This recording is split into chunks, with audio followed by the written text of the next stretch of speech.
কি শীত লাগছে, এত শীতে কি গোসল করা যায়? তাও বাপ বললো গোসল না করতি, মেয়ের বাড়ি থেকে দেখতে আসবি। তো সেই পাগলা সাদা ভাইটা যে কোথায় শুয়ে আছে ওকে তো দেখতে আসবি।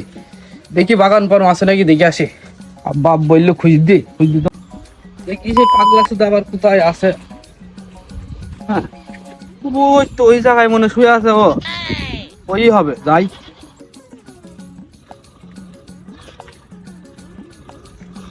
এই তো মনে হয়েছে চাদরটা তো ওর লাগছে। এই শালা পাগলা সুদা, কি করে বাড়ি চ। এই কেন কি হয়েছে?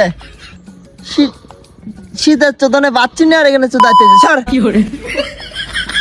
আব্বা বললো আমাদের দুই ভাইকে একসাথে দেখতে আইবি মেয়ের বাড়ি থেকে। আমি তো গোসল করে আইছি, তুই তো গোসল করিস নি। চ আব্বা ডাইছি বাড়ি, চ গোসল করতে হবে। হর বারবার বাল করবি, এই শীতে গোল করা যায়? তুই আর তোর বাপ কর গাবি। আচ্ছা দাঁড়া, আব্বাকে বলছি। আমি করবো না, এই শীতের মধ্যে কাঁদাবে। শীতে মানুষের বাচ্চারা ধন কেন দিতে গেছে স্যার। দাঁড়া আব্বাকে বলছি, দাঁড়া আমি যাচ্ছি, দাঁড়া দাঁড়া আব্বাকে পাঠিয়ে দিচ্ছি, দাঁড়া তুই, দাঁড়া তুই থাকে দাঁড়া। যা যা যা, তুই আর তোর বাপ বিকর গা, শীতের মধ্যে আর বাল করবি। 14 দিন না হলে গোসলই করবো না, সুদাইছে কিন্তু আর বাড়ার করবি, তুই কর গা।